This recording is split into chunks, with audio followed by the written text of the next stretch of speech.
नमस्कार दोस्तों, मैं आप सभी का स्टडी 91 में स्वागत करता हूं। और कैसे हैं आप सभी? उम्मीद करता हूं आप स्वस्थ होंगे, जहां भी होंगे मस्त होंगे। दोस्तों आज बहुत ही इंपॉर्टेंट टॉपिक लेके आया हूं, जिससे कि आपके एग्जाम में हर बार एक या दो क्वेश्चन जरूर पूछा जाता है दोस्तों। तो आज हमारे टॉपिक का नाम है विटामिन दोस्तों। विटामिन दोस्तों, आखिर विटामिन की कमी से कौन सा रोग होता है, विटामिन से दोस्तों हमें क्या फायदा होता है, विटामिन से हमें क्या हानियां होती हैं, विटामिन की खोज किसने की थी, इन सारे प्रश्नों का उत्तर दोस्तों आपको मिलने वाला है आज की वीडियो में। तो इसलिए वीडियो को ज़्यादा से ज़्यादा शेयर कर दीजिएगा, एक बार लाइक कर दीजिएगा। और दोस्तों एक बार फिर से मेरे सभी बच्चों को राधे राधे, जय श्री कृष्ण और जय हिंद। दोस्तों आइए दोस्तों स्टार्ट करते हैं अपना शेयर। बहुत ही मज़ेदार शेयर सेशन होने वाला है दोस्तों ये आपके वीडियो का बैच स्टडी 91 में महा बचत ऑफर है। आप सभी इसको ज्वाइन कर सकते हैं, बहुत ही अच्छा बैच है। नेक्स्ट है दोस्तों विटामिन की बात करते हैं। सर्वप्रथम दोस्तों विटामिन की बात करते हैं कि आखिर ये होता क्या है। दोस्तों विटामिन जो होता है वो जीवन तत्व का भोजन के अवयव हैं, जिनकी सभी जीवों को अल्प मात्रा में क्या होती है, आवश्यकता होती है। चाहे दोस्तों मनुष्य हो, चाहे वो पशु हो, हर जीव को दोस्तों विटामिन की आवश्यकता होती है, उसकी नीड्स होती है। क्योंकि दोस्तों रासायनिक रूप से यह कार्बनिक यौगिक होते हैं। क्या होते हैं? ये कार्बनिक यौगिक होते हैं। और उस यौगिक को क्या कहा जाता है? विटामिन कहा जाता है। उस यौगिक का कहा जाता है दोस्तों विटामिन कहा जाता है, जो कि शरीर द्वारा पर्याप्त मात्रा में स्वयं उत्पन्न नहीं किया जा सकता, बल्कि भोजन के रूप में लेना आवश्यक है। दोस्तों ये नहीं कि हम विटामिन अपने शरीर में उत्पन्न कर सकते हैं। दोस्तों ये भोजन के द्वारा हमारे शरीर में जाते हैं दोस्तों। तो ये चीज है दोस्तों, जिसके लिए हमें उचित भोजन करना पड़ेगा। जैसे हमें सारे विटामिन प्राप्त करने के लिए हमें उचित भोजन ग्रहण करना पड़ेगा। हमें जानना पड़ेगा कि भाई विटामिन किस में मिलते हैं, कौन से भोजन यानी कौन सा फल हमें ग्रहण करना चाहिए, कौन सा भोजन अन्न हमें ग्रहण करना चाहिए जिसमें विटामिन होते हैं। विटामिन ए किस में होता है, विटामिन बी किस में होता है, विटामिन सी किस में होता है, ये सारी जानकारी हमें होनी चाहिए, तभी तो दोस्तों हम उसे ग्रहण करेंगे। तो आइए जानकारी प्राप्त करते हैं। आइए जानते हैं दोस्तों कि कौन से विटामिन से कैसा वो होता है। सर्वप्रथम विटामिन शब्द आया कहां से, इसकी उत्पत्ति कहां से हुई, ये भाई साहब आए कहां से, ये प्रश्न उठना चाहिए आपके दिमाग में कि ये आए कहां से। तो दोस्तों शब्द विटामिन लैटिन भाषा के वीटा से लिया गया है। किसके? लैटिन भाषा वीटा से लिया गया है, जिसका अर्थ होता है जीवन।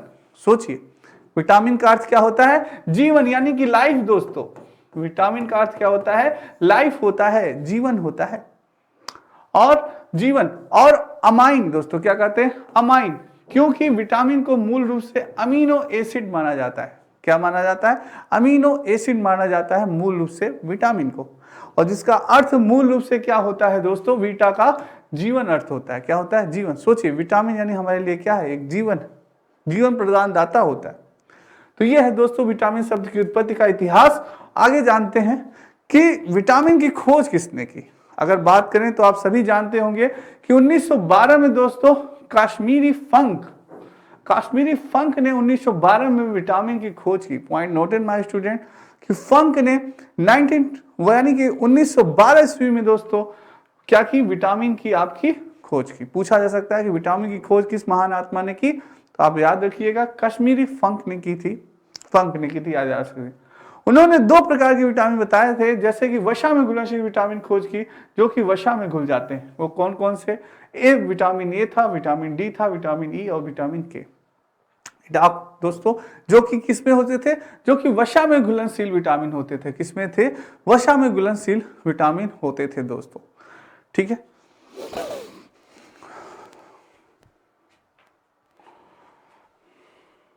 तो दोस्तों उन्होंने बताया कि वसा में जो घुलनशील विटामिन होता है वो कौन होता है? ए, डी, ई और के। ये दोस्तों क्या होते हैं? ये वसा में घुलनशील विटामिन होते हैं। और पानी में घुलनशील विटामिन उन्होंने बताया कि जो कि पानी में घुल जाता है, यानी कि उन्होंने क्या बताया, जो पानी में घुल जाते हैं वो विटामिन कौन सा था? वह विटामिन था बी और सी। दोस्तों कौन सा विटामिन था? हमारा विटामिन बी और सी दोस्तों क्या था? पानी में घुलनशील विटामिन था। ठीक है। तो फंक ने दोस्तों दो विटामिन बताए। कौन से थे? एक विटामिन बताया उन्होंने जो कि वसा में घुल जाता है, और जो एक विटामिन बताया जो कि पानी में घुल जाता है। नेक्स्ट दोस्तों विटामिन के प्रकार के बारे में बात की जाए तो वही था दोस्तों विटामिन के उन्होंने फंक जी ने कितने प्रकार बताए थे? दो प्रकार में बताए थे। कितने प्रकार? दो प्रकार, जो कि एक वसा में घुलनशील था और एक क्या था? जल में घुलनशील विटामिन था। तो कभी कभी हमसे प्रश्न पूछा जाता है दोस्तों कैसे सर प्रश्न पूछा जाता है, आइए जानते हैं। तो दोस्तों हमसे प्रश्न पूछा जाएगा कि कौन सा विटामिन, प्रश्न है, क्वेश्चन है आपसे, कौन सा विटामिन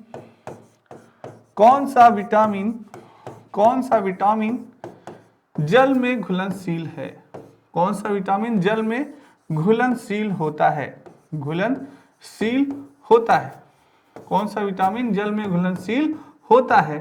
अब ऑप्शन आपको दे दिया दोस्तों, ऑप्शन ए है, बी, ऑप्शन बी है, डी, ऑप्शन सी है, के, ऑप्शन डी है ए। तो बताइए जल में घुलनशील कौन सा विटामिन होगा, ऐसे आपसे प्रश्न बनेगा दोस्तों। तो आपको मैंने अभी बताया कि वसा में घुलनशील विटामिन कौन सा होता है। वसा में घुलनशील विटामिन ए, डी, ई और के होते हैं। वसा में घुलनशील विटामिन कौन होता है, ए, डी, ई, के होते हैं। बाकी जो विटामिन बचा वो कौन सा होता है, वो जल में घुलनशील होता है। तो आपका आंसर इसमें क्या होगा दोस्तों, आपका आंसर होगा बी, यानी कौन सा विटामिन जल में घुलनशील होता है। तो आपका आंसर होगा सर विटामिन बी जो होता है वो क्या होता है, जल में घुलनशील होता है। यानी विटामिन बी और सी दोस्तों ये किसमें होते हैं, ये जल में घुलनशील होते हैं। बाकी आपके ए, डी, ई और के, एडाक दोस्तों आपका बन गया, यानी जो एडाक बन गया दोस्तों, एडेक बन गया दोस्तों। एक शब्द याद रखिएगा, एडेक, जो एडेक बन गया दोस्तों, ये एडेक आपके किसमें है दोस्तों, एडेक बन गया, या हेडेक आप याद कर सकते हैं, हेडेक में तो एच आ जाता है पर एडेक याद करिएगा। एडेक यानी कि दोस्तों, यानी कि आपका बन गया एडाक, एडाक भी कर सकते हैं, इसमें ओ आपका साइलेंट हो सकता है तो एडाक भी कर सकते हैं, या एडेक ऐसे ट्रिक बना सकते हैं। जो एडेक है दोस्तों वो यानी कि ए, डी, ई, के आपके किसमें है, वसा में घुलनशील विटामिन है। बाकी जो बचे भाई बी और सी, तो ये दोनों भाई रह गए जल में घुलनशील। तो ऐसे याद रखिएगा। तो विटामिन के आपके दो प्रकार हो गए दोस्तों, वसा में घुलनशील और जल में घुलनशील, यानी पानी में घुलनशील विटामिन। जो दोस्तों पानी में जो घुलनशील विटामिन होते हैं, वो पानी में घुलनशील विटामिन लंबे समय तक शरीर में नहीं रहते। क्या होते हैं, लंबे समय तक शरीर में नहीं रहते और इन्हें संग्रहित नहीं किया जा सकता। कुछ समय बाद ये क्या होते हैं दोस्तों, निकल जाते हैं। तो ये क्या हो जाते हैं, जैसे विटामिन कौन सा है आपका, विटामिन और बी और सी। और जो ये विटामिन होते हैं दोस्तों, विटामिन ए, डी, ई के, ये हमारे शरीर में काफी लंबे समय तक रहते हैं। तो दोस्तों आपसे क्वेश्चन बन सकता है, बहुत इंपॉर्टेंट है, कि जल में घुलनशील विटामिन कौन कौन से होते हैं, सर बी, सी होते हैं। और वसा में घुलनशील विटामिन कौन होते हैं, सर ए, डी, ई और के। याद रखिएगा दोस्तों, बहुत इंपॉर्टेंट है, नोट करते जाइएगा, स्क्रीनशॉट ले सकते हैं आप सभी इसका, बहुत ही इंपॉर्टेंट स्लाइड है। नेक्स्ट है दोस्तों, नेक्स्ट चलते हैं। अब नेक्स्ट बात करते हैं दोस्तों, ये आपके स्टडी 91 में कुछ फ्री डिलीवरी दोस्तों पुस्तकें हैं, आप सभी ज्वाइन कर सकते हैं इन पुस्तकों को।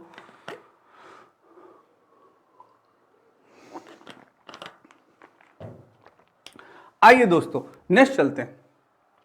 विटामिन का वर्क क्या होता है, विटामिन का कार्य क्या होता है, हमारे शरीर में ये विटामिन जाते हैं महानुभाव, तो आखिर ये कार्य क्या करते हैं। ये भी प्रश्न आपके दिमाग में उठना चाहिए कि आखिर ये क्या इनका कार्य होता है, हमारे बॉडी में जाके ये क्या करते हैं महानुभाव। तो आइए जानते हैं विटामिन का कार्य दोस्तों। विटामिन उपापचयी यानी कि मेटाबॉलिज्म होता है दोस्तों। क्या होता है, एक मेटाबॉलिज्म होता है जो कि हमारे उपापचय प्रक्रिया का महत्वपूर्ण भूमिका निभाते हैं। क्या कहते हैं, पचाने में दोस्तों हमारे उपापचयी जो प्रक्रिया होती है, मेटाबॉलिज्म जो प्रक्रिया होती है हमारे शरीर में, उसको दोस्तों क्या करते हैं, उसमें ये सहायक होते हैं।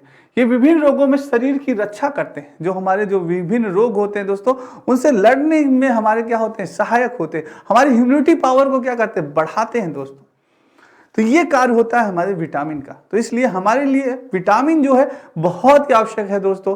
तो आज ही से आप लोग विटामिन का स्रोत करते रहिए, विटामिन ग्रहण करते रहिए, जिससे कि आपको रोगों की क्षमता यानी कोरोना से लड़ने की क्षमता आपकी बढ़ती रहे दोस्तों। सिर्फ कोरोना से ही नहीं, किसी भी बीमारी से आपकी लड़ने की क्षमता क्या हो, बढ़ती रहे दोस्तों। ठीक है, तो विटामिन आज से लेना प्रारंभ करिए। अब जानना है कि आखिर सर विटामिन मिलेगा कहाँ हमसे, कहाँ मिलता है, आखिर विटामिन ए कहाँ मिलेगा, विटामिन बी कहाँ मिलेगा, विटामिन सी कहाँ मिलेगा और विटामिन डी कहाँ मिलेगा। विटामिन डी तो आप जानते हैं हमें सूर्य भगवान से मिलता है, सूर्य जी हमें प्रदान करते हैं विटामिन डी। अब बात करते हैं विटामिन ए की। तो हमने जाना कि जो वसा में घुलनशील विटामिन है, पहले उनकी बात करेंगे, यानी ए डी ई के की, ए डी ई और के की जो वसा में घुलनशील विटामिन है उनकी बात करेंगे हम। सबसे पहले विटामिन ए की बात करते हैं, जिसका रासायनिक नाम क्या है दोस्तों, रेटिनॉल। क्या कहते हैं इसे, रेटिनॉल कहते हैं। याद रखिएगा, कभी कभी रासायनिक नाम भी पूछा जा सकता है। तो विटामिन ए का रासायनिक नाम होता है रेटिनॉल। और इसका स्रोत क्या है, कहाँ मिलते हैं ये महानुभाव, ये जानते हैं बहुत ये मिलते हैं कैरोटीन युक्त फल में। किसमें, जो कैरोटीन युक्त आपके फल होते हैं दोस्तों, उनमें मिलते हैं ज्यादातर आपके। यह दो कैरोटीन युक्त फल में मिलते हैं। यह यकृत व आंतरिक श्लेष्मा की कोशिकाओं में दोस्तों ये क्या करते हैं, वो उनका कार्य करते हैं कि उन्हें बनाते हैं, उनको यानी कि अच्छे प्रदान करते हैं, शक्ति पावर प्रदान करते हैं। और इनका प्रभाव क्या होता है, इनका प्रभाव होता है दृष्टि रोगों, रंगों का संश्लेषण। ये क्या करते हैं, जो रंगों का संश्लेषण होता है, जो आंखों के आपके रंगों का संश्लेषण होता है, उसमें दोस्तों ये वृद्धि प्रदान करते हैं। ये एपिथेलियम स्तरों की वृद्धि एवं विकास में प्रदान करते हैं। और इनकी कमी से क्या होता है, इनकी कमी से क्या होता है दोस्तों, इनकी कमी से जो आपकी कार्निया होती है, जो आंख की जो आपकी कार्निया होती है, जो आपकी त्वचा होती है, कि कोशिकाओं का क्या होता है, विकास अवरुद्ध हो जाता है। क्या होता है दोस्तों, विकास अवरुद्ध हो जाता है। और विटामिन ए की कमी से दोस्तों आपको कौन सा रोग होता है, विटामिन ए की कमी से आपको रतौंधी होती है। कौन सा होता है, रतौंधी नामक बीमारी होती है। कौन सी दोस्तों, रतौंधी। ठीक है, तो ये होता है दोस्तों, कमी के कारण से आपको रतौंधी भी होता है आपका विटामिन ए की कमी से। नेक्स्ट विटामिन डी की बात करें दोस्तों, तो विटामिन डी की बात करें, इसका रासायनिक नाम क्या होता है, कैल्सीफेरॉल होता है दोस्तों। क्या होता है विटामिन डी का रासायनिक नाम, कैल्सीफेरॉल होता है। इसका स्रोत क्या है, ये मक्खन में पाया जाता है दोस्तों। विटामिन डी यानी किस में पाया जाता है, आपके मक्खन में पाया जाता है। और विटामिन डी हमें किससे प्राप्त होता है, आप जानते हैं सूर्य की किरणों से भी प्राप्त मिलता है। विटामिन डी हमें किससे मिलता है दोस्तों, सूर्य की किरणों से भी हमें विटामिन डी मिलता है। ठीक है, तो इसके स्रोत क्या है, मक्खन है, यकृत है, मछली है, तेल, गुर्दा, अंडे, यीस्ट, सूर्य के प्रकार द्वारा संश्लेषित। ये हमें क्या होता है दोस्तों, विटामिन डी मिलता है हमें यकृत के द्वारा, मछली के तेल के द्वारा, गुर्दे के द्वारा, अंडे के द्वारा, ईस्ट के द्वारा, और सूर्य के द्वारा जो प्रकाश संश्लेषित होता है उसके द्वारा मिलता है हमें क्या, विटामिन डी दोस्तों। अब इसका प्रभाव दोस्तों हमारे शरीर पे इसका प्रभाव क्या पड़ता है, यह कैल्शियम व फास्फोरस का उपापचय करता है। क्या करता है, कैल्शियम और फास्फोरस का उपापचय करता है। और यह हड्डियों और दांतों की वृद्धि करता है, उनमें मजबूती लाता है। हड्डियों और दांतों की वृद्धि भी करता है और उनमें क्या करता है, मजबूती लाता है दोस्तों। इसकी कमी से क्या होता है, इसकी कमी से सूखा रोग यानी कि ऑस्टियोमेलेसिया दोस्तों, और वयस्कों में क्या हो जाता है, रिकेटस हो जाता है। इसमें क्या होता है, इसकी कमी से दोस्तों वयस्कों में सूखा रोग हो जाता है और रिकेटस हो जाता है किसमें, बच्चों में। रिकेटस किसमें हो जाता है, बच्चों में हो जाता है, याद रखिएगा। अब बात करते हैं विटामिन ई की दोस्तों। विटामिन ई का रासायनिक नाम है टेकोफेरॉल दोस्तों। क्या नाम है, टोकोफेरॉल है दोस्तों। और इसका स्रोत क्या होता है, विटामिन ई का स्रोत सबसे होता है दोस्तों गेहूं।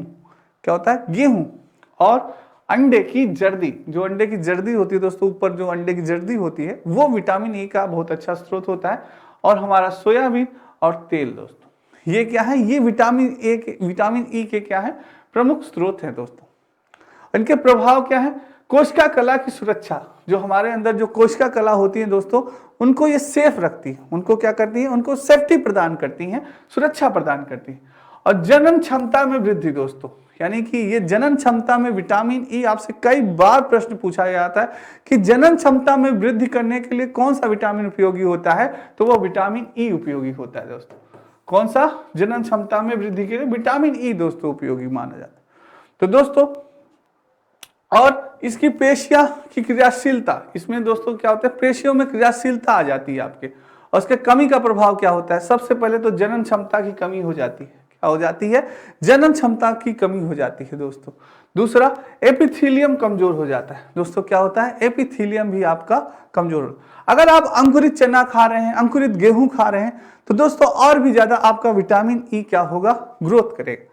अंकुरित चने में भी बहुत ज्यादा विटामिन ई पाया जाता है, अंकुरित गेहूं में भी है दोस्तों, सोयाबीन में ही है। तो इसमें भी दोस्तों विटामिन ई की मात्रा अधिक पाई जाती है।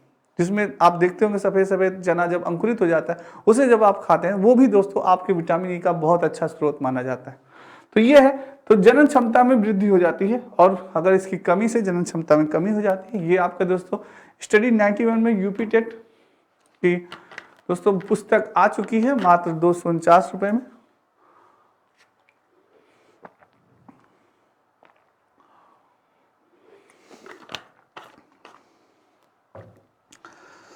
नेक्स्ट चलते हैं दोस्तों। अब नेक्स्ट बात की जाए विटामिन के की, जिसका रासायनिक नाम क्या है दोस्तों? फिलिकोइन है दोस्तों, फिलिकोनन दोस्तों इसका रासायनिक नाम है विटामिन के का। इसका स्रोत क्या होते हैं? हरी पत्तियां, हरी पत्तियोंदार सब्जियां दोस्तों। जो हरी पत्तियांदार सब्जियां होती हैं, पालक हो गया, सोयाबीन हो गया, और भी दोस्तों हरी पत्तियां सब्जियां होती हैं, सोया मेथी आप जानते ही होंगे। तो वो दोस्तों हरी पत्तियां सब्जियां होती हैं, वो विटामिन ई के का प्रमुख स्रोत मानी जाती है। आपके अंडा भी दोस्तों विटामिन के का प्रमुख स्रोत माना जाता है। यकृत दोस्तों, टमाटर और गोभी, सोयाबीन, आपके बैक्टीरिया, ये सभी दोस्तों क्या है? ये आपके विटामिन के स्रोत माने जाते हैं। इसका कार्य प्रभाव क्या होता है? यकृत में प्रोथीन का संश्लेषण, जो हमारा यकृत होता है उसमें जो प्रोथीन संश्लेषण होता है उस पर प्रभाव डालता है आपका कौन? विटामिन के। पर अगर इसकी कमी हो जाए तो क्या होता है? इसकी कमी के कारण चोट पर रक्त का थक्का न जमने से अधिक रक्तस्राव। दोस्तों क्या होता है, कभी कभी आप देखा होगा कि आपको जब कभी चोट लग जाती है, तो दोस्तों ये किसी किसी व्यक्ति में होता है, तो जब आपका चोट लग जाती है तो बहुत ही तेजी से आपका रक्त बहता है। कभी कभी आपने देखा होगा किसी का रक्त बहुत ज्यादा नहीं बहता, थोड़ा सा चोट लग गई, बस थोड़ा सा रक्त बहा और उनका रक्त नहीं बहा। तो जिसका रक्त बहुत तेजी से स्राव होता है दोस्तों, यानी कि उसके अंदर किसकी कमी है? विटामिन के की कमी है। परंतु जिसका रक्त स्राव बहुत ज्यादा नहीं हुआ, जम गया, यानी कि उसके अंदर विटामिन के की कमी नहीं है, वो पर्याप्त मात्रा में सही है। तो दोस्तों ये चीज होता है। आपसे पूछा जा सकता है कि रमेश का, ऐसे दोस्तों आपका आजकल आप जानते हैं कि जो आपका एग्जाम हो रहा है उसमें क्वेश्चंस थोड़ा सा घुमा फिरा के दे रहा है, सीधा सीधा क्वेश्चन नहीं देगा कि बताइए रक्त स्राव को रोकने के लिए कौन से विटामिन का प्रयोग किया जाता है। तो आपका ये भी पूछ सकता है, पर अब घुमा के देगा कि रमेश का एक्सीडेंट हुआ और रमेश का रक्त स्राव बहुत ही तेजी से हो रहा है, जो कि रुकने का नाम ही नहीं ले रहा है। बताइए उसमें किस विटामिन की कमी थी? Vitamin A, vitamin B, vitamin C, vitamin K. तो आप जानते हैं कि रानी की जो रमेश है उसका रक्त स्राव बहुत तेजी से हो रहा है, क्योंकि उसका ब्लड का थक्का नहीं जम रहा है। तो इसलिए रक्त का थक्का नहीं जम रहा है, यानी कि उसके अंदर किसकी कमी है? विटामिन के की कमी। ऐसे क्वेश्चन आपसे बनता है दोस्तों, ठीक है। तो ये चीज नेक्स्ट है दोस्तों विटामिन B1। ये दोस्तों हमने पढ़ लिया, क्या कहते हैं, अभी तक हमने जो वसा में घुलनशील था वो हमने पढ़ा विटामिन। अब हम जल में घुलनशील विटामिन पढ़ेंगे। तो आप जानते हैं कि जो हमारे जल में घुलनशील विटामिन होते हैं वो होते हैं बी और सी। और विटामिन बी के कई टाइप होते हैं दोस्तों, B1 हो गया, B2 हो गया, उन सारे टाइप के बारे में हम अभी पढ़ेंगे। और सी के बारे में, ये जल में जो घुलनशील विटामिन है उनके बारे में चर्चा होगी। तो B1 थायमीन दोस्तों, इसका रासायनिक नाम क्या होता है? थायमीन होता है। इसका स्रोत क्या होता है? अनाज होते हैं दोस्तों। क्या होते हैं? गेहूं, चना, इसमें ये B1 पाया जाता है। फलियां हो गई दोस्तों, सोयाबीन हो गया, अंडा हो गया, मांस के सह एंजाइम के घटक हो गए, उनमें भी दोस्तों क्या पाया जाता है? आपका विटामिन B1 पाया जाता है। इसका प्रभाव क्या होता है हमारे शरीर पे? इसका प्रभाव कार्बोहाइड्रेट एवं वसा उपचयी क्रियाओं का सह एंजाइम का घटक का कार्य करता है। यह हमारा विटामिन B1 दोस्तों। और इसकी कमी से आप जानते हैं सभी, बी से बेरी नामक रोग होता है। कौन सा? विटामिन बी की कमी से बेरी नामक रोग होता है हमारे शरीर में दोस्तों, ठीक है। नेक्स्ट आप बात करते हैं दोस्तों B2 की, जिसका रासायनिक नाम क्या होता है? राइबोफ्लेविन दोस्तों। राइबोफ्लेविन दोस्तों जो हमारा B2 है विटामिन, इसका स्रोत होता है आपका पनीर। क्या? पनीर और अंडा, ईस्ट, हरी पत्तियांदार सब्जियां, दूध, यकृत और मांस दोस्तों, यानी कि आपका ये विटामिन 2 का राइबोफ्लेविन का स्रोत होता है। ये प्रभाव क्या डालता है हमारे शरीर पे?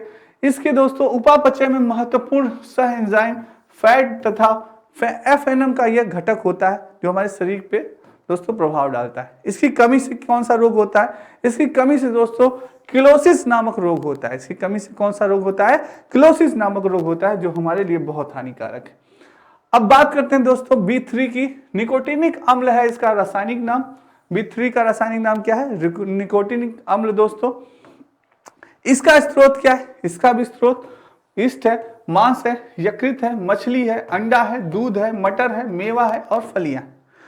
और इसका हमारे शरीर पर क्या प्रभाव पड़ता है? इसके हमारे शरीर पर उपापचय में महत्वपूर्ण सह एंजाइम नेट तथा नेडिपिक का घटक होता है दोस्तों। उपापचय में इसका महत्वपूर्ण योगदान होता है हमारे शरीर में सह एंजाइम और नेट तथा NADP का घटक होते हैं दोस्तों।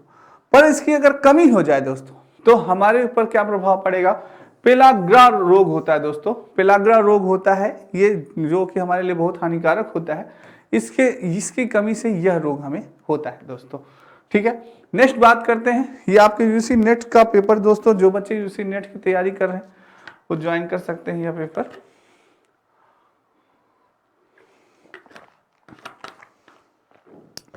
यह बैच दोस्तों। चलिए दोस्तों नेक्स्ट दोस्तों, B5 का रासायनिक नाम क्या है? पेंटोथेनिक अम्ल। क्या है? पेंटोथेनिक अम्ल है। ये इसके स्रोत क्या होते हैं? इसके स्रोत अंडा है दोस्तों, यकृत मांस है, दूध है, टमाटर है, मूंगफली है और क्या है? गन्ना है। क्या है? गन्ना। ये इसके स्रोत होते हैं। ये हमारे शरीर पे क्या प्रभाव डालता है? हमारे शरीर पे दोस्तों कैटाबॉलिज्म में महत्वपूर्ण सह एंजाइम A का घटक उत्पन्न करता है दोस्तों। ये हमारा कौन सा? Vitamin B5। पर इसकी अगर कमी हो जाए तो कौन सा रोग होता है ये जानते हैं। इसकी कमी से दोस्तों चर्म रोग होता है। क्या होता है? चर्म रोग होता है। वृद्धि कम होती है, जो हमारा विकास होता है, जो हमारी हाइट बढ़ती है वो क्या हो जाती है? कम हो जाती है। बाल हमारे सफेद हो जाते हैं। सोचिए, जो बाल सफेद, आजकल बहुत ही प्रॉब्लम है, बाल हमारे क्या हो जाते हैं? व्हाइट हो जाते हैं। तो वो किस विटामिन की कमी से? B5। जाइए अपने दोस्त से पूछिए, भाई जानते हो तुम्हारा बाल सफेद कैसे हो रहा है? तुम्हारे अंदर B5 की कमी है, विटामिन B5 की कमी है। अब शुरू कर दो खाना, क्या? अंडा, ये मांस, दूध, टमाटर, मूंगफली और गन्ना, तब तुम्हारा दोस्तों बाल सफेद नहीं होगा यार। तो ऐसे दोस्तों आप डिस्कस करेंगे किसी भी विटामिन के बारे में, ऐसे ही अपने दोस्तों से डिस्कस करेंगे, अपने परिवार वालों से डिस्कस करेंगे कि भाई जान रहे हो काहे तुम्हारा बाल सफेद हो रहा है? विटामिन B5 की कमी से तुम्हारा बाल सफेद हो रहा है। काहे तुम्हारा कार्निया कमजोर हो रहा है? विटामिन A की कमी से कार्निया तुम्हारा कमजोर हो रहा है। तो ऐसे दोस्तों आप जब बात करेंगे अपने जीवन से जोड़ के, अपने दोस्तों से, अपने फैमिली मेंबर से, तो आपका चीजें आपको याद हो जाएंगी, सारा कॉन्सेप्ट क्लियर हो जाएगा और एंजॉयमेंट में आपको सारी चीजें याद हो जाएगी। स्रोत क्या है ये भी आपको याद हो जाएगा। तो ये है। और दोस्तों कैटाबॉलिज्म महत्वपूर्ण सह एंजाइम A का घटक है। इसकी कमी से आपको मैंने बताया भाई, इसकी कमी से सिर्फ बाल ही सफेद नहीं होता, चर्म रोग भी होता है। बाल जन्म क्षमता में भी कमी आ जाती है। जो जन्म क्षमता होती है वो क्या होती है? उसमें कमी आ जाती है। आपकी वृद्धि में कमी, हाइट भी आपकी कम होती है इसी के विटामिन B5 के। बहुत खतरनाक विटामिन है भाई। विटामिन B6 यानी पायरिडॉक्सिन दोस्तों, इसका रासायनिक नाम क्या है? पायरिडॉक्सिन रासायनिक नाम है। इसका स्रोत क्या है? दूध होता है। इसका स्रोत दूध। आप देख रहे हैं दोस्तों, नोटिस कर रहे हैं, दूध जैसा है स्रोत, जो कि सारे विटामिन इसमें मिलते हैं। यहाँ भी दूध है, यहाँ भी दूध है, B5 में, इसमें भी दूध है, B3 इसमें भी दूध है, B1 B2 इसमें भी आपका दूध है और इसमें भी दोस्तों B1 में भी, इसमें B1 में दूध नहीं है। बाकी सारे दोस्तों B2 B3 B4 5 सब में दोस्तों आपका स्रोत क्या है? आपका सारा स्रोत क्या है? दूध है। सब में दोस्तों मिलते हैं। यानी दूध हमारे लिए कितने उपयोगी है। तो मेरे सारे बच्चे दूध पीना स्टार्ट कर दीजिए आज ही से, तो आपको विटामिन B के सारे टाइप मिल जाएंगे। B1 B2 B3 B5 सारे मिल जाएंगे। ठीक है, तो सभी बच्चे दूध जरूर पीजिए। B6 यानी पैराडॉक्सिन दोस्तों, इसका स्रोत क्या है? इसका भी स्रोत दूध है, ईस्ट है, अनाज है, मांस है और यकृत है। इसका कार्य पर प्रभाव क्या है? अमीनो अम्ल के उपापचय में दोस्तों सह एंजाइम होता है। इसके कमी से क्या होता है? रक्त की क्षीणता होती है, चर्म रोग होता है और पेशियों में क्या होने लगती है? ऐंठन होने लगती है। ये B6 भी खतरनाक है दोस्तों। नेक्स्ट है B7 की बात करें तो बायोटीन, इसका स्रोत क्या है? मांस है, गेहूं है, अंडा है, मूंगफली है, चॉकलेट है, सब्जी है और क्या है? फल है। इसका प्रभाव क्या पड़ता है? क्या कार्य करता है हमारे शरीर के अंदर? वशीय एवं अमीनो अम्लों सहित कई अन्य पदार्थों का यह संश्लेषण करता है। जो हमारे वशीय अमीनो अम्ल होते हैं उनमें कई पदार्थों का यह क्या करता है? संश्लेषण करता है। इसकी कमी से क्या प्रभाव होता है? चर्म रोग, बालों का झड़ना। जो बालों का झड़ना होता है, हमारे दोस्त कई लोग चंडुल हो जाते हैं, तो वो दोस्तों विटामिन B7 की ही कमी से होते हैं।